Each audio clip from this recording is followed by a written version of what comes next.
ভাবি ভাবি শোনো না, তোমাদের স্কুল মাঠের কোনো একটা দোকান আছে না, ওই দোকানে 1 টাকায় খুব মজাদার চকলেট পাওয়া যায়। ভাবি তুমি আমাকে কিছু টাকা দিবে? আমি বাড়িতে কিছু চকলেট কিনে নিয়ে যাব। শুধু 20 টাকা দিলেই হবে, আর লাগবে না। দাও না ভাবি, চকলেটগুলো খুবই মজাদার ছিল। না ময়না, কিছুদিন আগে যে দাঁতের ডাক্তার দেখাইছো সেটা কি তুমি ভুলে গিয়েছো? চকলেট খেয়ে খেয়ে যে দাঁতগুলোর 12টা বাজাইছো।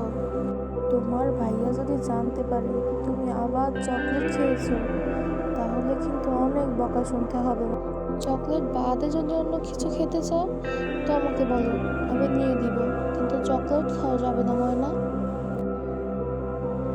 না, না, না, আমি চকলেটই খাবো।